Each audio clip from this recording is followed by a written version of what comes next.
Arrived in the post is what I hope are some beautiful Zebrano wood trims from a company called Bentley Grills. I've never dealt with them before, so I'm intrigued to see what these wood trims are like. All I can say is they arrived in super quick time, and the contact that I've had with the guy who runs the UK side of the company has been excellent, always very quick to get back to me. So let's open this up and see what's inside. You mentioned that these parts come from Germany, and I can see this is indeed a German newspaper.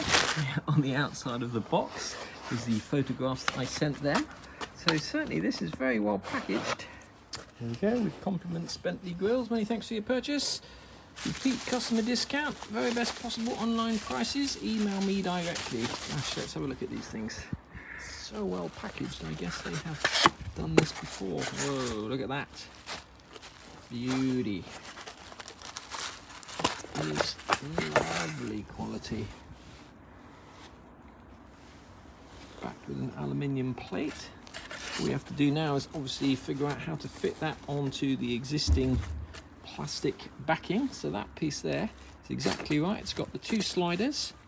It's got the air blower fan and the air conditioning, and up here there's something, a little plastic trim bit with a light behind it. The ashtray, Zebrano ashtray cover, looks beautiful. Now, can you tell which one of these came from Bentley Grills and which one of these came from Euro in America? I certainly cannot tell. In fact, I would be amazed if these actually came from... I know they are different on the back, different types of wood. Slightly different peg. I would not be at all surprised. 16th of March 2019, 23rd of April 2021. Wow, that's only just been made. Amazing.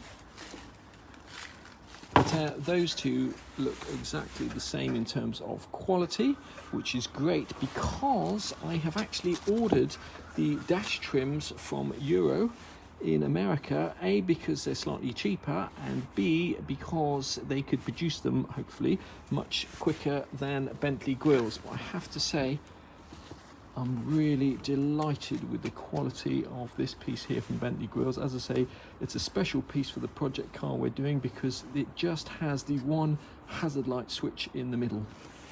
Just arrived in the post is this package from America, and I'm hoping that what's going to be in here is the dashboard trim set. Now, we've already ascertained that the Zebrano trims from a company called Bentley Grills, they're based in England, but this is manufactured in Germany, is pretty much exactly the same as the trims you get from Euro. This is the Euro part, but unfortunately Euro did not sell the part that I needed, which was just the one hazard switch in the middle. So I'm intrigued to know whether these trims are going to match this, which is what we want. We've also bought an indicator stalk from Euro. We'll be having a look at that in a second, but these here are the trims, and I'm intrigued to know how they attach. So they glue on the front, have they got backing on?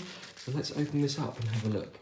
So this is the Euro part number here. As I say, this is for a set of dash trims for a left-hand drive 107 SL.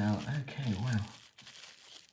So those are looking pretty good. Do they match? The moment of truth. Whoa, look at that. It's a perfect match.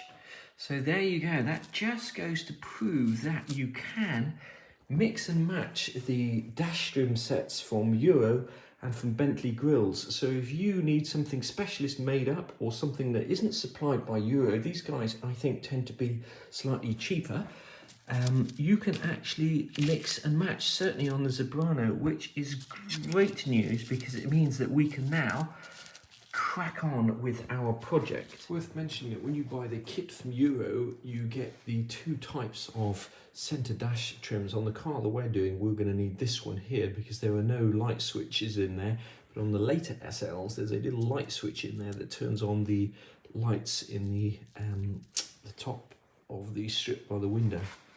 We're going to have a go at taking off this old wooden trim from this glove box to start off with.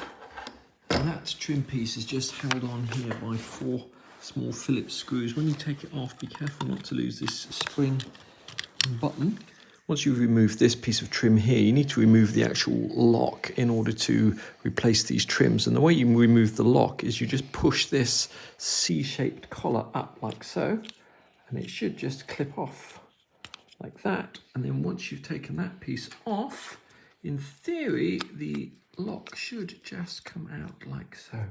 Just twist it and it comes straight out, thus revealing behind it the trims.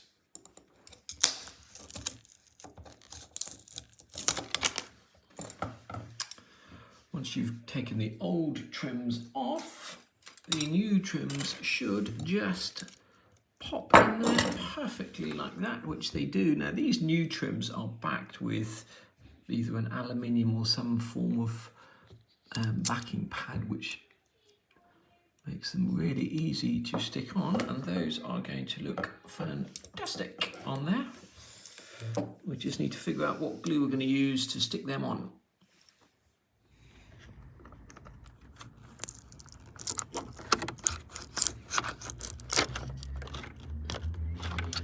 I would say that these trims have just been glued in by somebody and were not the original trims that came with the car. That would be my synopsis, because it just doesn't look like a kind of trim that Mercedes would use. So there you have it. There's a simple way to do this, which is, you know, to very carefully get a glue brush in there, get some glue on here, probably some contact adhesive, and then just stick these trim pieces in, and that would save you an awful lot of messing about having to take the whole dash out. We don't have to be too careful about getting the old trim pieces off, because we're not going to be using them again, but we do have to be careful so we don't slip with that chisel and damage something.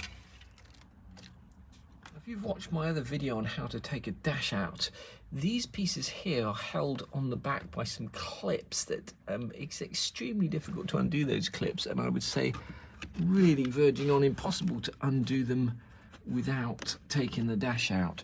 These trim pieces here, the end pieces, are actually bolted in, so you could potentially, if you knew the socket size and you had the right extensions and wobble bars, etc., you could potentially unbolt those and take those out. So those existing dash strip or dash trim pieces came off without too much drama. A number of different things to get the remnants of glue off. You can use a little brass wire brush like that. They're just a few pence from Wilko's. We tried the brush tools on a Dremel, but they're just not aggressive enough. The Abrax wheels on a drill are too aggressive and will scratch that surface, but in actual fact the best way to do it is just get a good bit of high quality kitchen roll and rub back and forwards, and the friction will warm up the glue and then it will just roll off. Just taking off this A-pillar trim here. First you need to undo that Phillips screw, and then there are a series of clips that, so this A-pillar trim basically pulls this way towards you with two hands. Now this one's actually been off, we didn't put it on properly before, so it's an awful lot easier to get off. If you've never had your A-pillar trim off before, you might find that it's a little bit rusty, but you could potentially, you know, do this job without taking the A-pillar trim off. But as I say, if you want to get in there properly and make sure you get glue right to the edge, it's best to take them off, or at least move them forward. I'm just going to mask off around this top edge here and also on the slider, because when you go through here with a paintbrush, it's going to be incredibly difficult not to get glue on the top and on the bottom there. You've got a choice of using either a thick paintbrush to do the whole thing, like so, or you could also use a thinner paintbrush like that. This is ideally too soft. These bristles are too soft for glue really, but it's all I had to hand. So I'm just going to mask off where I don't want to get glue. You might think, jeepers, might get on with it, but as I always said, the more time you spend in preparation for these things, the better the outcome will be. So we're going to be using this Evo Stick contact adhesive, and we're going to be applying it on the backs of the trim pieces and then onto the chrome pieces on the car, and this is the glove box here, waiting 10 to 20 minutes until it gets tacky, and then pressing the two together, and that should be job done. When you apply this glue, you do not need a lot of it, you just need thin coats, You want to avoid getting it on the front-facing edges. If you put too much glue on, when you come to press the two pieces together, what you'll find is that it squeezes out over the front-facing bits, and that is not what you want. You just want a very light coat going all the way to the edge. It's really important that you get it right to get the glue right to these ends, because it's those ends that tend to get caught on stuff, especially on these little bits here. It's a good idea to test fit these just before you put the glue on, just to make sure. There's no reason why they shouldn't fit, but just to make sure that they do actually fit. When you do these bits here and they're still on the car, it's even more important that you do not put too much glue on and then it runs down to the bottom. If you have put masking on, you want to take that masking off before you put the trim pieces on, otherwise you'll risk breaking the bond when you do it. If you start off putting the glue on these pieces first, then by the time you've done the car, you probably find this is tacky enough now to press on, so we're going to do that. All you have to remember is these curved edges need to line up with the outside edges of this glove box piece.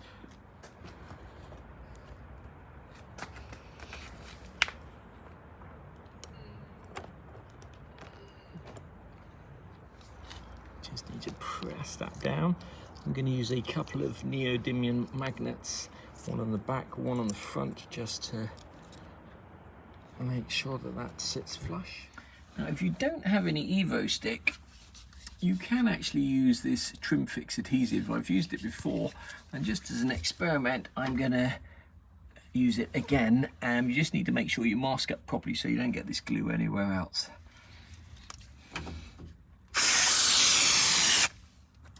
Again, you've got to remember to take that tape off while the glue is still wet. I may be slightly biased, but I actually prefer using the trim fix. I find it's easier to use, although you have to mask. I just find that you get exactly the right quantity of glue when you're doing it, and it's very, very good instantaneous grab. And when you're spraying these tiny little bits here, it's really important to get enough glue on there, but using the trim fix, it always seems to work out okay, which is what you want.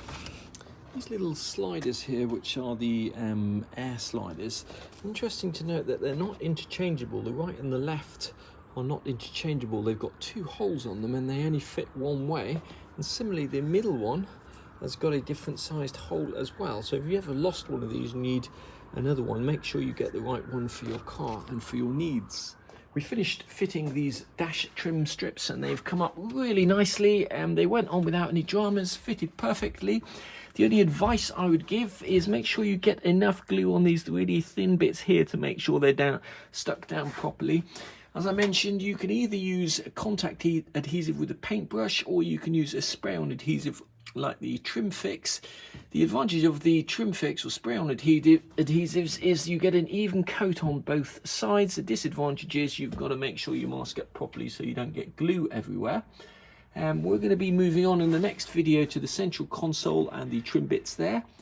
In our particular case, we've got some modifications to do on the climate control panel and a load of wiring as well, so that's not a 5-minute job. Once we've done that, we're just waiting for the seat covers and carpets to come from Germany. Then we will be moving on to the engine of this car and seeing if this car actually runs. When I bought it off eBay all those months ago, I was told that it did have a running engine, but I've never actually verified that. So we'll be having to go to see if we can get this car started. If you're a wholesaler, you can get those trim strips from Euro Parts. If you're a retailer in America or Europe, you can get them from Rock Auto. You can also get them from Bentley Grills if you're in the UK or Europe. The SL shop also sell those trim strips. They tend to be a little bit more expensive, so we'll be leaving prices just at the end of the video. The wood dash trim strips that we got came from this company here, Euro Parts, abaindustries.com/catalog.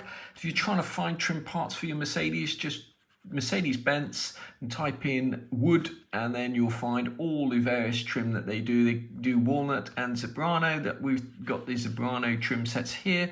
You can also get the whole caboodle in one lot if they happen to do the shape that you need. If you're not a wholesaler, what you can do is just copy and paste the number here and just go along to the Rock Auto site, the rockauto.com site. Just click on part number search, paste in the Euro part number, and that should give you the part you're looking for. These are the dash strip kit that we bought.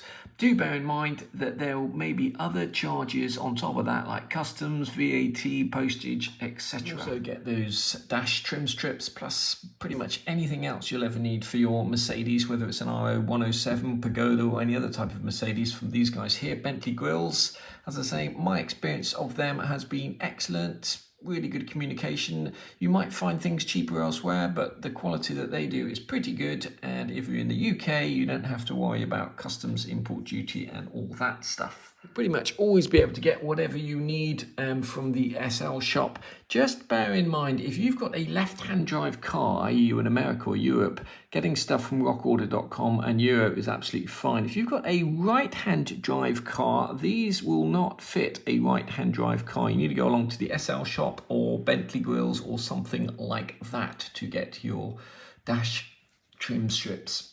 We always get our trim fix from eBay. We buy quite a lot of it because it's good for the carpets and various other bits and pieces. Trim fix is the name of it. I'm not sure whether that's the best product to use for attaching those wooden trims. As I say, we used Evo Stick as well, which you just get from Toolstation or Screwfix or somewhere like that.